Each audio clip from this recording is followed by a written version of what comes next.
My name is Allison Northrup, and I'm Associate Director for Government Affairs at AMCHP. And you are at AMCHP's National MCH Policy Call and COVID-19 Town Hall for May. And I'll just run through some quick housekeeping as we get going. So as you join, all lines will be in listen-only mode. You'll be able to unmute during the Q&A.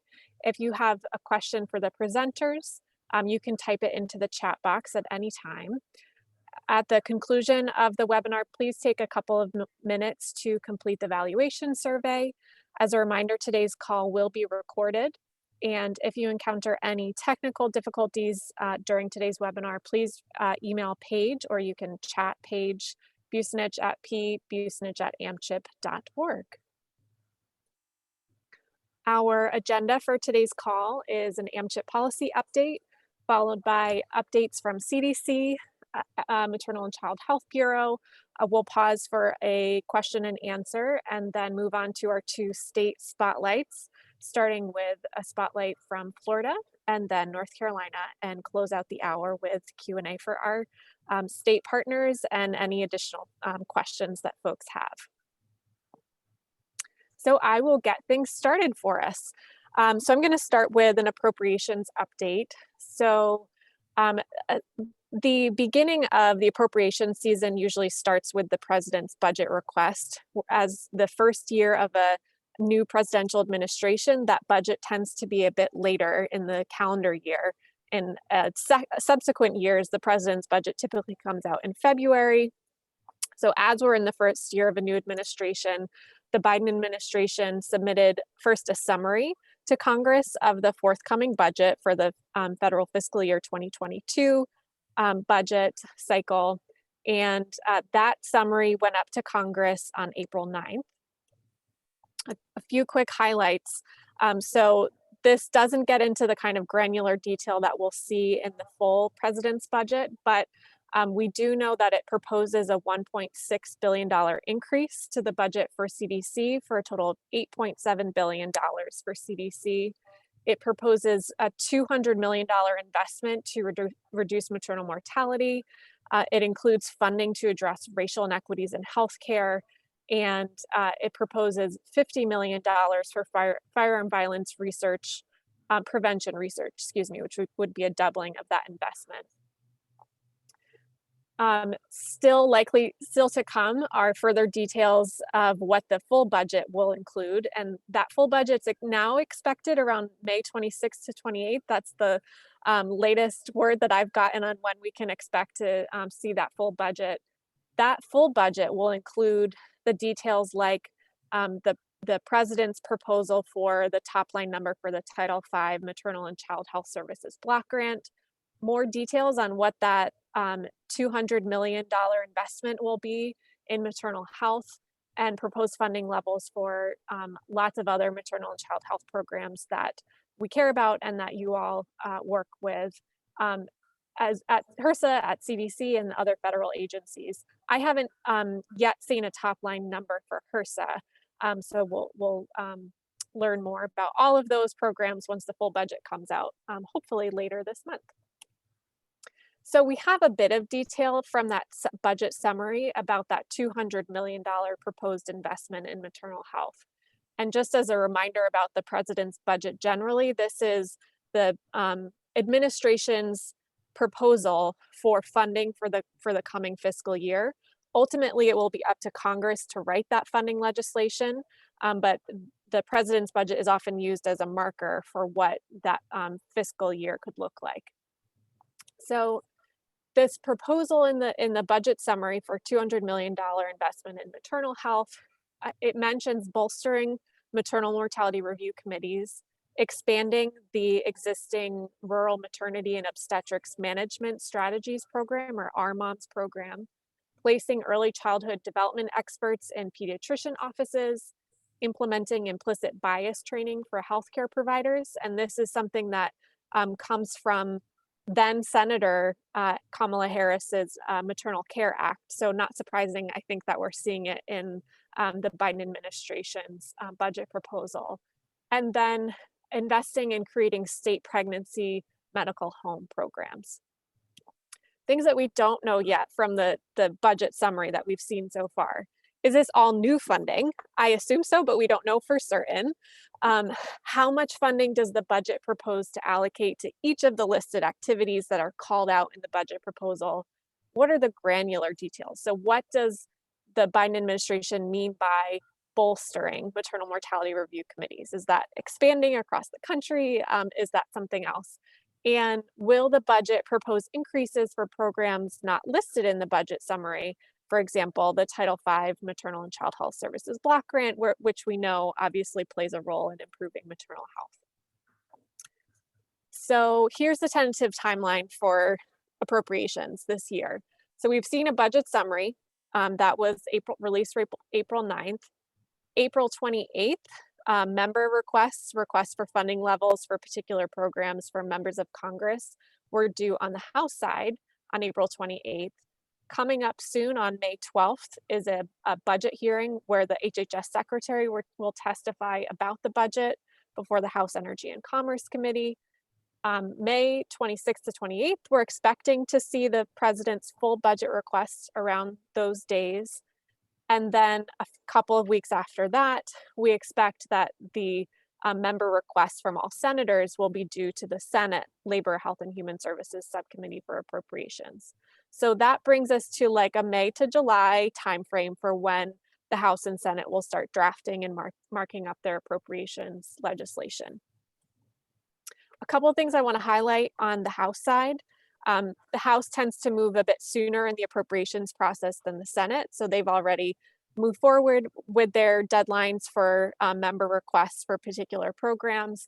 And this year, as in the last few years, we've had a member of Congress-led letter to the House Appropriations Subcommittee for Labor, Health, and Human Services and Education in support of the highest possible funding level for federal programs to improve maternal health. And I'm really proud that this letter highlights the Title V Block Grant first. It also references the CDC Safe Motherhood and Infant Health funding line, Healthy Start, and the National Institute of Child Health and Human Development. So this is a bipartisan letter and again calls for the highest possible funding level for these programs. This year, 110 members of Congress signed on to this letter, which is a great show of support for these 4 programs. And it was endorsed by 62 national organizations. AMCHP led the advocacy effort for this letter, and we got, again, a really great turnout. And for members who submitted letter requests as part of signing on to this letter, they could either say that they supported the highest possible funding level or these suggested funding levels for each of these programs. And let's see, a question, where is a copy of this letter posted on the AMCHP site? So it's not yet up on the site, but we will get it there ASAP, and I think we can send it as a follow-up to today's call as well. Another, let's see, another Dear Colleague letter, as they're called, that I want to highlight. So this is a new letter this year, which is exciting, in support of the CDC Surveillance for Emerging Threats to Mothers and Babies Network. And this was a member request, again bipartisan, led by Congresswoman Gwen Moore and Brian Fitzpatrick, in support of $100 million for this program in FY22. And there were 27 co-signers, which is not bad for a first-year letter. Really cool to have member support on record for this program at a significant increase over the current funding level. And 41 national organizations signed on in support of that request. I do want to highlight earlier last month, April 11th to 17th, was Black Maternal Health Week. And this is a week founded and organized by the Black Mamas Matter Alliance. And the Biden administration took the opportunity to elevate Black maternal health and make several announcements and actions related to improving Black maternal health. One was approving Illinois and then subsequently Georgia and Missouri requests to extend postpartum Medicaid beyond the current federal cutoff of 60 days using Section 1115 waivers. That was very exciting to see, and I know that folks who are have called into this call. We're part of those efforts and definitely something to be proud of. The administration also issued the first ever presidential proclamation on Black Maternal Health Week, which is just an amazing recognition of the work that's gone into lifting up the importance of this week and of improving Black maternal health in the US. The Vice President hosted a roundtable on the topic at the White House, and there was a new funding announcement again for the Our Moms program. HHS Secretary Becerra hosted a roundtable as well to discuss ways that the administration can invest in Black maternal health. And I just want to share, you might see a familiar face on the screen. So AMCHP's interim CEO, Carolyn Stample, was able to attend this roundtable and uplift the voice, essentially say, please listen to all of the voices at this virtual roundtable and keep in mind the flexibility of the block grant to invest in innovations related to improving Black maternal health. Shifting on to Title X. So I know this is something that a lot of your states have been tracking.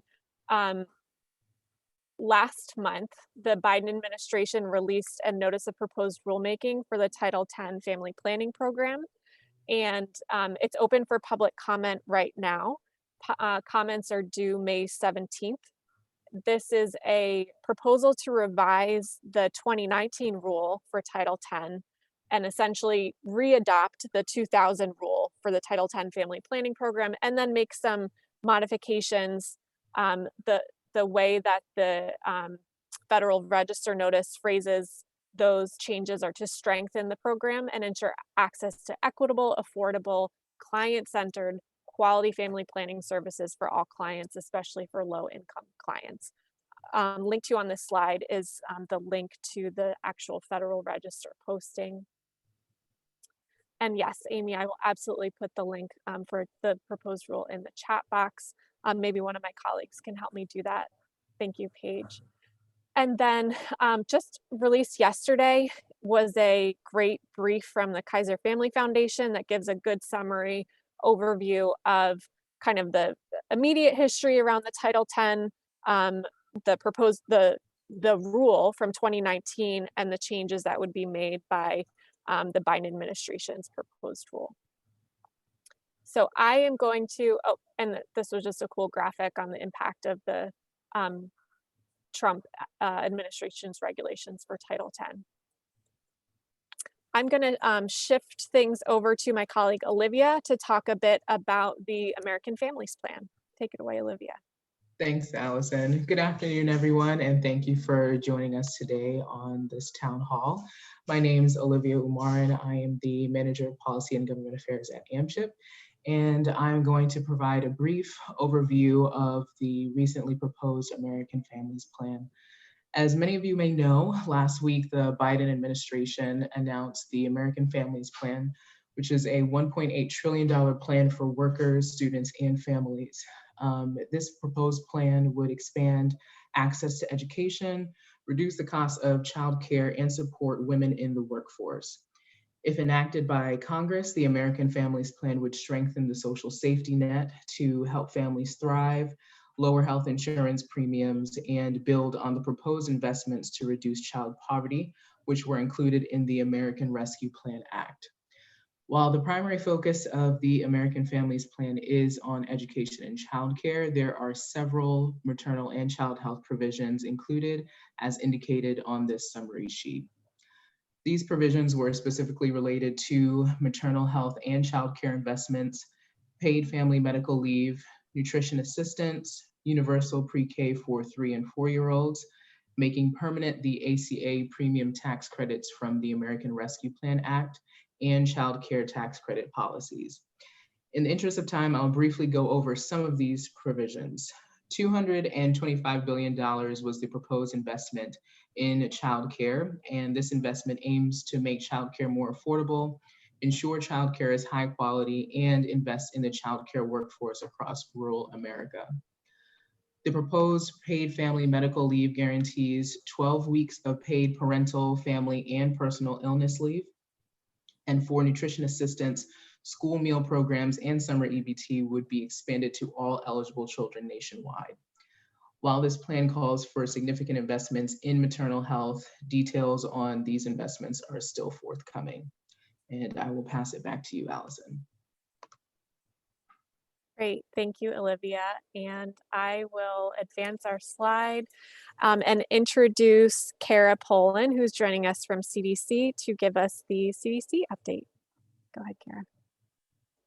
Thanks, Allison, and thanks for the opportunity to give some updates today. I'm going to start with a couple updates from our pregnancy and infant-linked outcomes team on the COVID response. So there's a new chart among pregnant women week by week of diagnosis since the beginning of the pandemic that's been added to the COVID-19 during pregnancy page, and it shows the severity of maternal illness. So that's available. I can drop that link into the chat.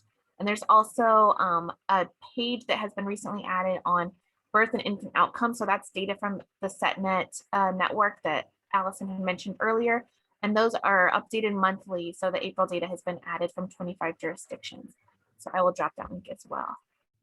And then from our vaccine task force, we recently had a paper published in the New England Journal of Medicine on April 21st, which was the first release of US data on the safety of mRNA COVID-19 vaccines administered during pregnancy. This report is based on analyses of data from 3 vaccine safety related databases. And these early data did not identify any safety concerns for pregnant people, most of whom were vaccinated during the 3rd trimester or for their infants. So although more follow-up data are needed, particularly for women vaccinated in their 1st or 2nd trimester of pregnancy, these preliminary findings were reassuring.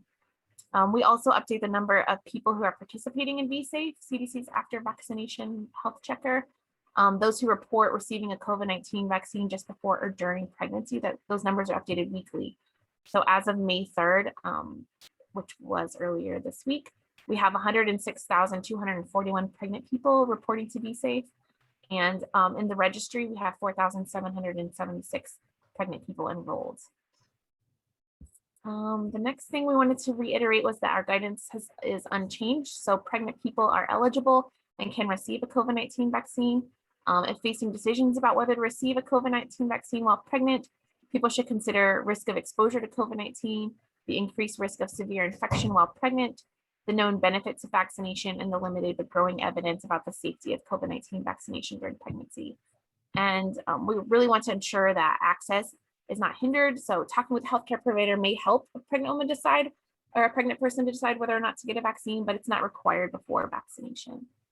And then also we wanted to update you on the as you're aware, the recommendations to resume the Johnson & Johnson Janssen vaccine. So we've heard a lot of questions about how this basic recommendation to resume applies to people who are pregnant, postpartum, or using hormonal contraception. Pregnant or recently pregnant people can receive any of the FDA authorized COVID-19 vaccines. And based on available data, experts believe that being pregnant or recently pregnant does not make someone more likely to develop the thrombocytopenia syndrome, which is the rare condition that involves blood clots with low platelets. So these factors would not increase, or based on what we know right now, these factors would not increase anyone's likelihood of developing this TTS syndrome. But all women younger than 50 years old, regardless of whether they're pregnant or recently pregnant, should be aware of this rare but increased risk for TTS after a J&J vaccine. And they should also be aware that other COVID-19 vaccines like the Pfizer, BioNTech, and Moderna vaccines are available where this risk has not been observed. As always, we will continue to collect information from people vaccinated during all trimesters of pregnancy about their health and the health of their babies up to 3 months old to understand the benefits and risks of COVID-19 vaccination during pregnancy. And that's all from us today. Thanks. Great, thanks, Kara. And I will turn things over to Chris Dixon with HRSA MCHB for an update from you all. And you can just let me know whenever you need me to advance, Chris. That's fine. Thank you so much, Allison. Hi, everyone. This is Christopher Dicton, and I am the Acting Director for the Division of State and Community Health at the Maternal and Child Health Bureau. It's great to be with you all today. I'm representing Dr. Warren, and so I am just delighted to have a very short presentation for you It's just two updates that we'd like to share today. There is an update on the P4 challenge. As a reminder, the P4 challenge invited applicants to propose and implement innovative approaches to increase access to and the utilization of well child visits and or immunization services within primary care settings. The panel itself now has chosen 50 phase 1 winners, each who will receive a $10,000 cash prize and move forward to phase 2 of the challenge. Now, these winners represent 24 states, and they're a broad array of pediatric primary care providers and partners that included federally qualified health centers, community-based mobile units, as well as partnerships with local churches, fire departments, and other community-based organizations. We're really excited. This challenge that was put forward got some really innovative proposals, and it got the most that the Bureau has sponsored on any of its challenges. So it was really, really great and well received. There'll be an email going out soon, today, in fact, and there's the hope of posting the results on MCHB's website tomorrow for those specific winners of phase 1. But I want to put my thanks out to AMCHP and to you, all of our state partners, for getting the word out about this challenge. And we look forward to sharing with you the first round winners tomorrow. The second update I wanted to share with you is the ongoing work with MCHB and CDC working together to emphasize the need to vaccinate our MCH populations and continue to work on health promotion and messaging initiative and getting out the word to get vaccinated. This needs to kind of pause for the moment, the work that had been planned and initially shared over the past few months, to adjust its focus a bit in light of the adolescent COVID vaccinations looking to be available soon. And so we're looking at emphasis, we're focusing more on routine immunizations for children and adolescents, as well as the COVID-19 vaccines for adolescents and parents. So stay tuned. It's very exciting that we're moving as fast as it is to get all of our MCH folk vaccinated.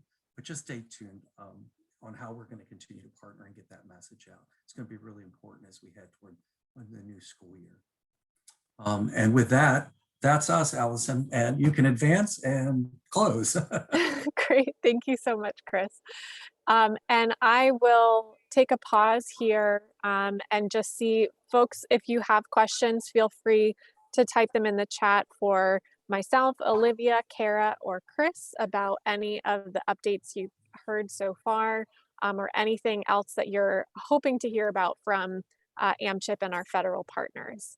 You can feel free to unmute your line or again, type into the chat.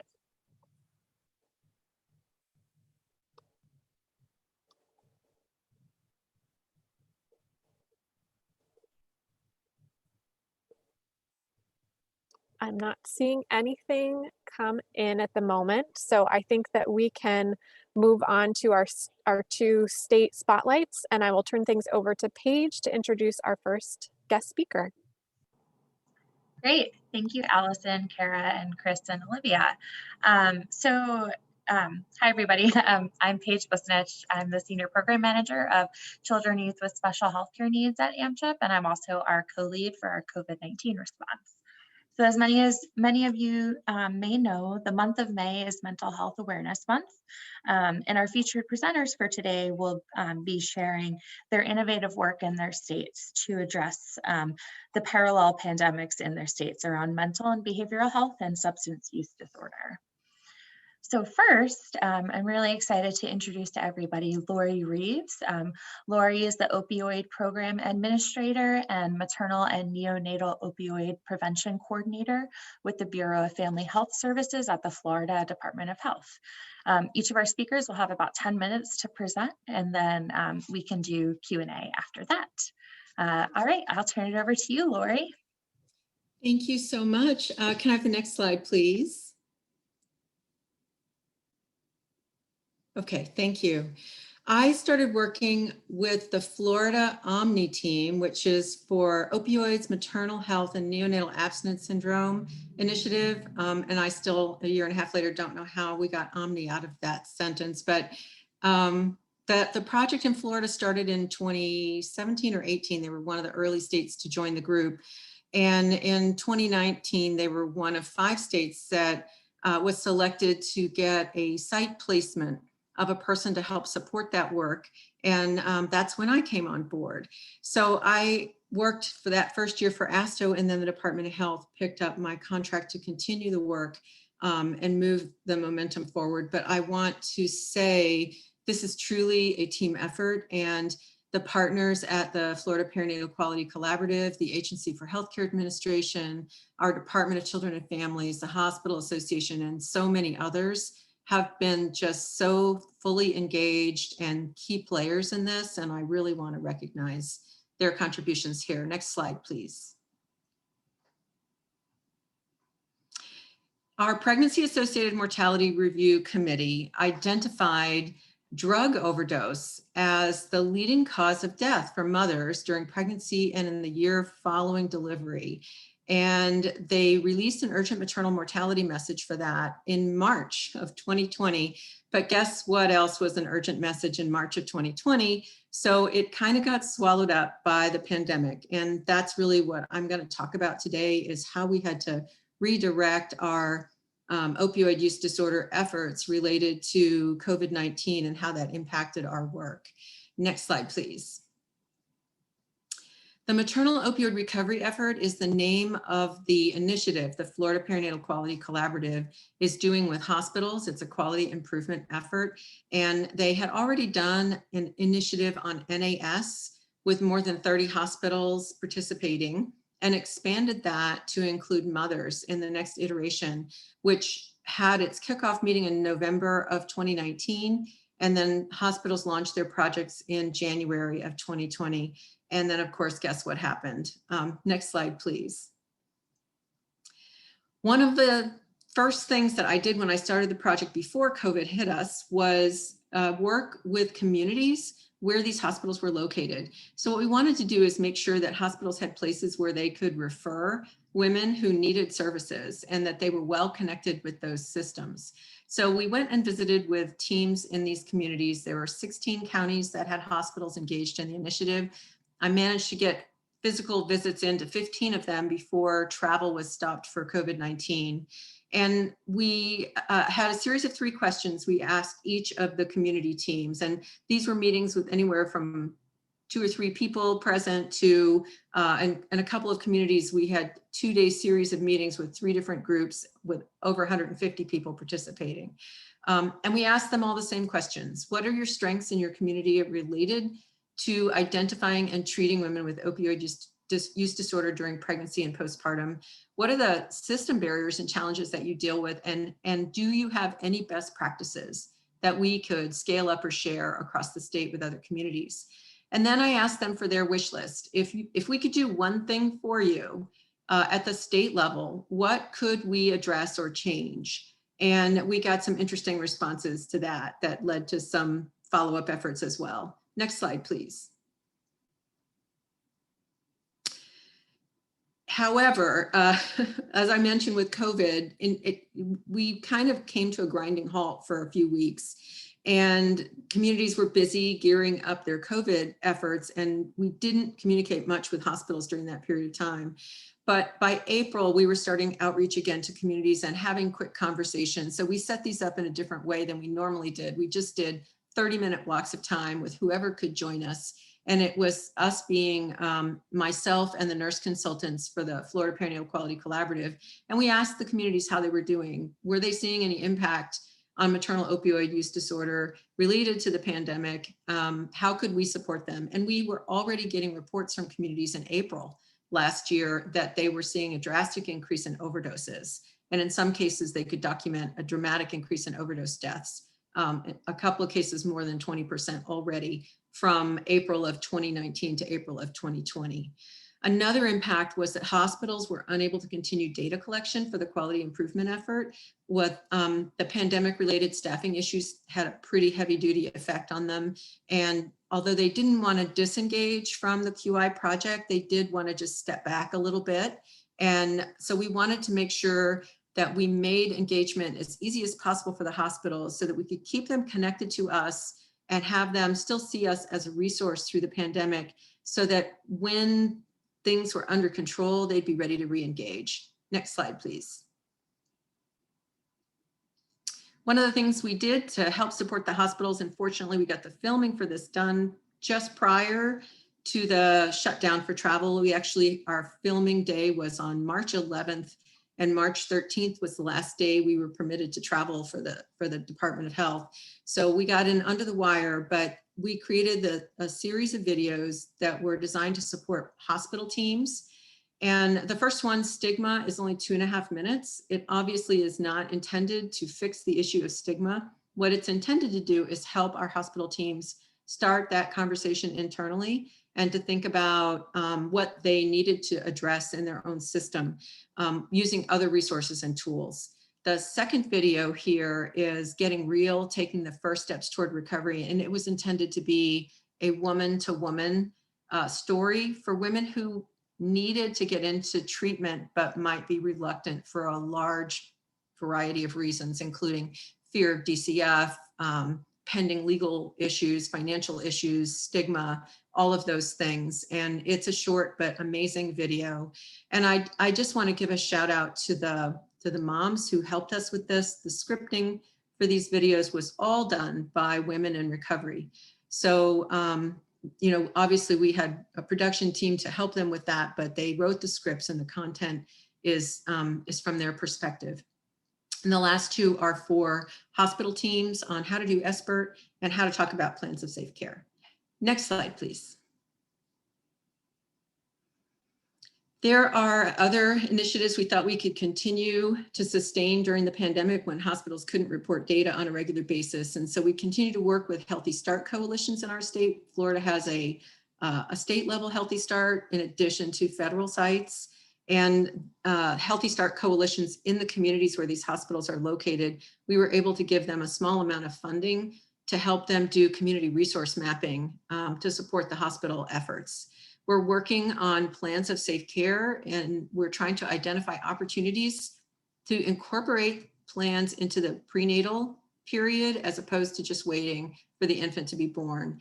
And then one of our most exciting projects we're doing right now, and this was specifically to try to have an easy sort of mini bundle that hospitals could be engaged in when they didn't have the bandwidth to do the full QI bundle, is to distribute naloxone kits for free. And our Department of Children and Families already had a program in place, as do many states, where they get free Narcan kits that can be distributed through emergency services or community organizations.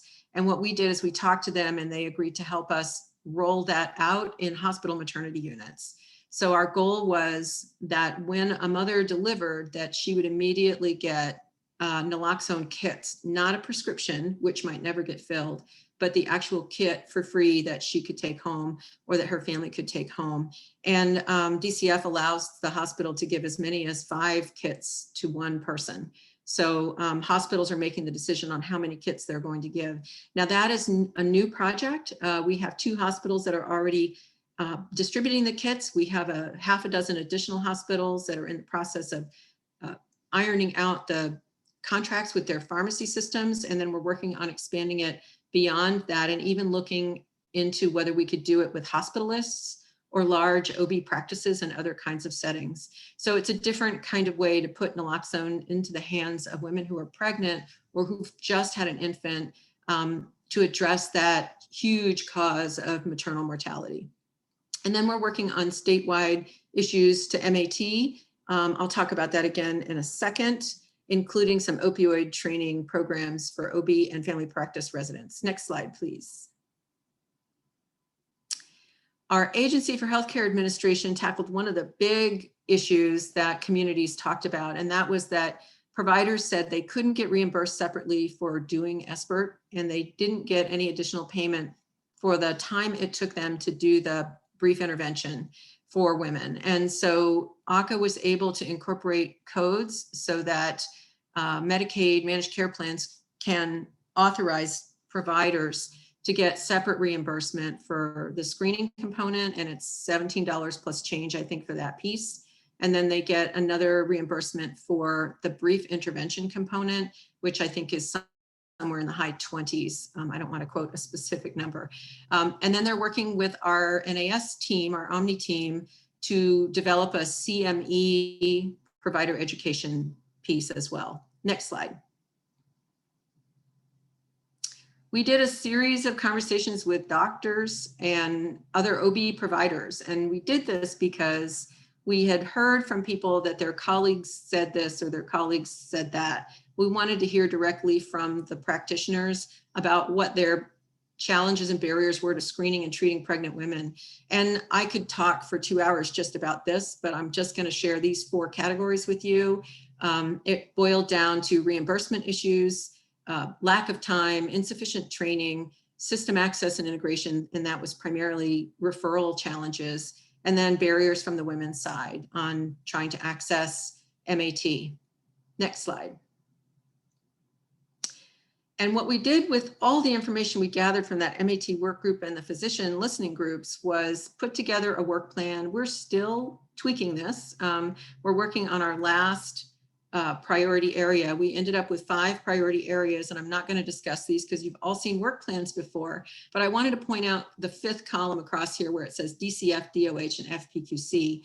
And what we did with the work group is we said, we don't want to say we should be doing something without having anybody accountable for the task. So our work group was composed of stakeholders in all these different groups, and we asked them to take on accountability for any activity that fell under their umbrella. And they have been very highly engaged in that. It's been very successful so far. We've already got some things out of the gate. Next slide. We're going to continue. I'm going to be continuing the work in the local enhancement position. We are recruiting new hospitals for the MORE initiative. We have 9 who have committed to start, in addition to the 21 that are continuing from year 1. And we're still recruiting, so we're hoping to get that number up over 30 total. We're still working on the resource mapping.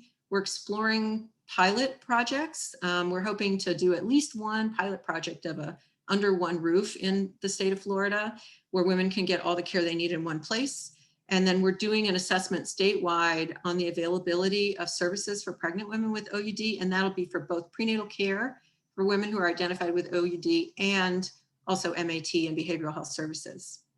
Next slide. I think that was it. Is there another slide? Okay. This is my contact information. I am really happy to answer any questions anyone may have. I put this River Delta up on the end because when we started our project, it felt like we were on this big, broad, wide river and we knew exactly where we were going. And then COVID-19 came along and it turned out that there was no direct path forward. And we had to figure out how to navigate all the tributaries to get where we needed to go. But we are continuing to work on that now. Thank you so much. Wow, thank you so much, Lori. That was really wonderful. So we have just like a minute or 2 before we need to move on to our next presentation. Does anybody have a question for Lori?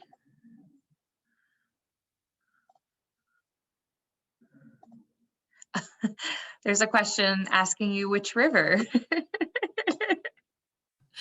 You know, that's a good question. I don't know which river, but it's not a river in Florida because you see there's mountains there. So it's a river someplace else. That's all I can say.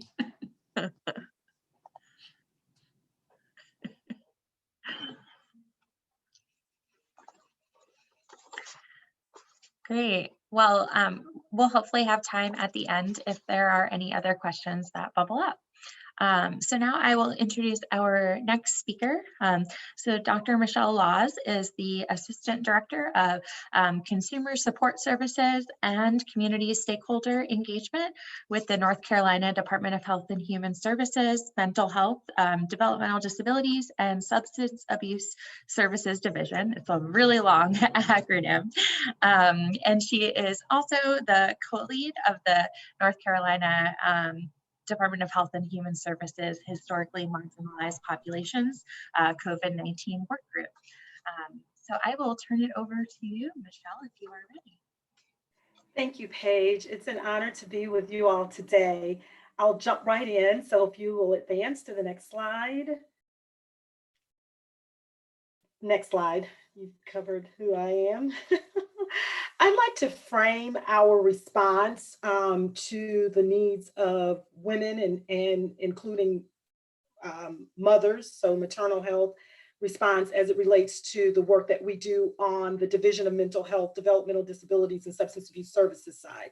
So I want to tell you sort of how we got to where we will get to in this presentation and where we are in some of the work that we're doing in North Carolina to respond to maternal health needs, and particularly for women who are who have mental health or substance use disorder lived experiences. And so at the onset of the pandemic, we know that state and national responses centered really around public health and medical treatment. And so for a while, we were pushing through this pandemic without really focusing on the mental health and, I'm sorry, oops, I'm still on that other slide. Yeah, without focusing on the behavioral health. And when I reference behavioral health, it's just combining mental health and substance use disorders, implications of the COVID pandemic. We were seeing early on disparate health outcomes. They were quickly identified and required us to lean in to look at strategies to reduce the increase or disparate numbers of cases, hospitalizations, as well as deaths among our HMP populations. And for us, we define historically marginalized populations, HMP is the acronym I will use, as African American or Black, Hispanic, Latinx, American Indian, as well as immigrant and refugee populations. We have a large percentage of refugee populations who are in North Carolina and have are migrated there or are there on sponsorship for different reasons. But our refugee population is also included in our definition of HMP. And we also understood that, like any health outcomes, that there are social determinants that are driving the outcomes, and also the inequities that we were beginning to see, again, as it related to deaths, hospitalizations, and cases among our HMP populations compared to the general population, as well as white members of our state or residents. That required policy flexibilities and changes in the ways in which services were delivered. And I'll talk about some of those specifically as it relates to providing supports and services for moms, for mothers, pregnant women, as well as women who were at risk for, who had high risk of maternal as well as infant mortality. And in this instance, it was framed around the needs of African American women, which have the highest maternal as well as infant mortality rates in our state, as well as I'm sure you all follow the general or the national trends. We knew that we needed to really have more prescriptive funding priorities. So not just putting money out to support services and programs to address COVID, but being very specific about what we wanted the dollars, both federal as well as state dollars, to address to help us mitigate the effects of this pandemic. And then there were ongoing data challenges. However, North Carolina was recognized as one of the states that that stood up our dashboard that showed and was very transparent about different effects or the trends as it related to race and ethnicity. Next slide. Next slide, please. Okay. Next slide. Yeah, so as we moved through the pandemic, we knew that as we were continuing to see the persistent disparities and structural inequities, that we had to drill down further, not just looking at from the public health and medical perspective, but we eventually began to look at what types of implications this pandemic was having on access to care across a spectrum of needs. And for me, that meant really looking at what the needs were in terms of, again, women who were either in mental health or substance use crisis or with lived experiences. And on top of what was driving a lot of our policy responses, which was, you know, how do you get more people tested? And now where we are, how do you get more people vaccinated? Those of us on the Division of Mental Health, PD, and Substance Abuse Services side began to say, hey, we also have to include behavioral health, because we're seeing some of the same barriers that are presenting themselves in terms of testing and vaccination. We know that these barriers existed long before COVID in terms of getting people access to appropriate treatment to mitigate the effects of substance use or the mental health conditions that they were experiencing. We also began to see, like around the country, worsening social and economic conditions as it related to housing, unemployment, childcare, and educational outcomes. In our state, we have some communities, some counties that are doing extremely well, but we also recognize that in the far western part, from the mountains to the coast, the far western part to the eastern part of the state, there were resource and service deserts. So lack of substance use treatment facilities, lack of community providers that were, or other providers that were providing, you know, medication assisted treatment, lack of availability of naloxone for pregnant moms in some areas. And so these consequences or these realities began to emerge in a very conspicuous way. And then there were ongoing data challenges because not every provider, and we have what are called local lead management entities, LMEs and MCOs, managed care organizations, and we are to add to the whole challenges that we're facing around COVID. Our state is in the process of shifting our Medicaid system from a fee-for-service system to a Medicaid managed care. So overlay that on top of some of the consequences that were related to COVID, and we found ourselves, I'm not going to say in a pickle, but we found ourselves in a situation where we were looking at a very vulnerable mental health and substance use delivery system across the board. Lack of crises, community crisis responses at the community level, lack of minority providers that could speak to and address the needs of HMPs. And so those were some of the challenges that we faced. So next slide. We understood clearly that we had to apply an equity lens, and we had to prioritize mental health, prioritize for our services, the historically marginalized populations. And I'll share with you a little bit, and if you'll hit the next thing, and I'll share with you a little bit about how we had to lean in, and particularly, and look at the intersectionality of socioeconomic status, women living in poverty, as well as where they lived. So women living in resource deserts or service desert areas. Next slide, please. We understood that the COVID-19 pandemic didn't create the health disparities that were emerging, but it illuminated the fault lines of inequality, and it also illuminated the fragility of our public mental health and substance use disability service systems, as well as our public health system. And so what COVID has done was created the opportunity for us to look at some of these historic, persistent, and systemic, as well as structural health disparities that were manifesting in different ways in terms of increased symptomology, as well as increased requests for services as it relates to mental health and substance use services. And also, other types of medical treatment and services. We know that oftentimes there are co-occurring conditions, especially when you drill down by SES within the historically marginalized populations. And so we pulled together or convened a behavioral health work group that began to help inform the policies of the wider historically marginalized populations work group that initially was focused on or used the framing of the public health and medical health models. And so we stood up the behavioral health work group. Next slide. And what we found are things that we knew that were evident and supported by research and evidence across the state.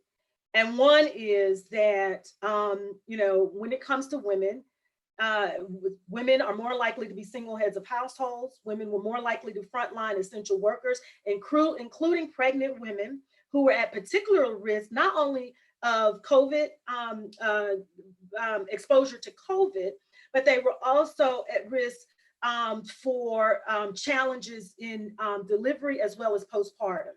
And so we understood that we had to have a gender lens or apply this gender lens and in terms of the policies that we were developing during this COVID pandemic to meet the needs of women who had to work all the way up through the point at which they were delivering, and the risk that presented for women. And add on top of that, compounding that, if you're talking about women with lived mental health or substance use disorder, how that the sheer act of having to go out as a frontline worker, pregnant, with the risk of exposure to COVID, exacerbated those underlying conditions, whether it was mental health or substance use disorders. And we also know that women are more likely to be low-wage workers, and unless they are Medicaid recipients, did not have health care. North Carolina remains one of the few states that did not expand Medicaid. And so we have an estimated 1 million people, and we haven't even tallied up the number of people or done an assessment or evaluated or counted the number of people who during this pandemic lost their jobs, understanding that insurance, health insurance, is tied oftentimes to work status. So, we know the numbers are probably much larger, or the numbers probably much larger, but low-wage workers who were very vulnerable, who didn't have health care, and whose maternal health was at risk. And so working with partners across the state who work in this particular field, child and maternal health field, asking and offering supports from our side on how we can support the mental health and substance use needs of the populations that they serve, and in this instance, women and children. And then also recognizing that women are vulnerable populations, victims, more likely to be victims of intimate partner violence, human trafficked, also working in high-risk jobs, sex workers, and also undocumented, that places them at risk when they are working under the table, so to speak.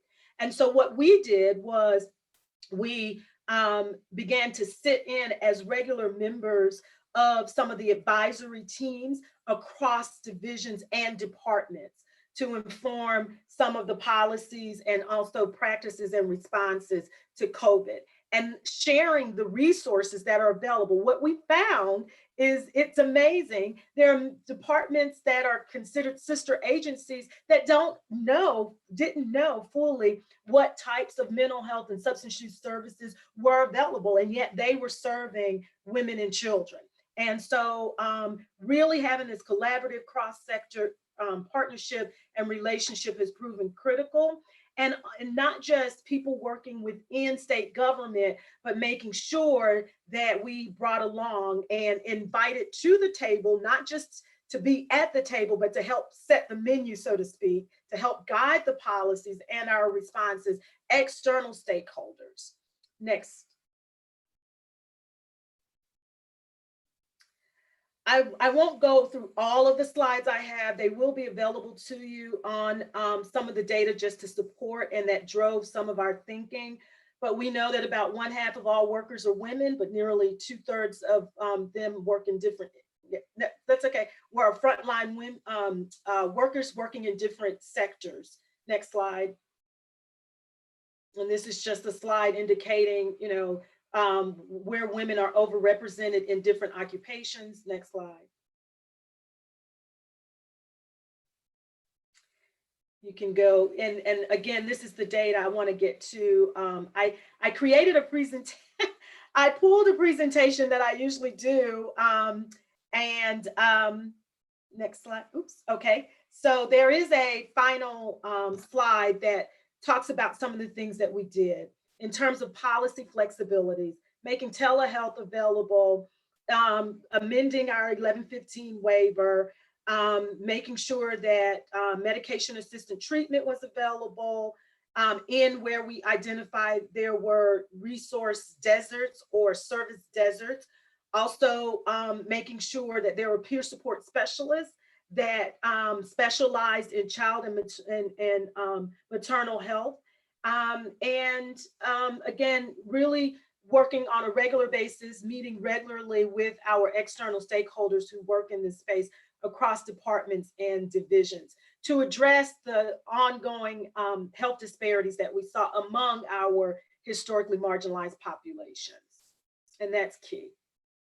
I don't see the slides anymore, so I will stop there and answer any questions. But really, I think the takeaway is that we applied an equity lens to our response to help mitigate some of the effects of COVID on women, especially those at high risk for maternal and infant mortality. Wow, thank you so much, Michelle. You all have done so much, and I say it's only been a year, but it's been a year. Great. So does anybody have any questions for Michelle or any questions that popped up following up from Lori's presentation?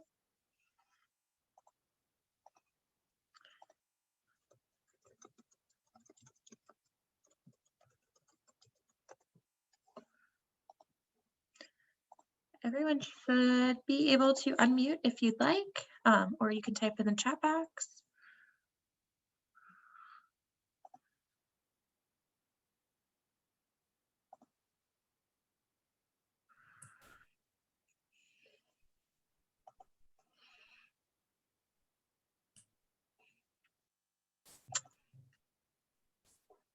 All right, well, that's okay too. I did just want to make sure that everyone saw Chris Dickton's comment about a new funding opportunity that was just announced by MCHB. And we'll make sure to send that in the follow-up as well.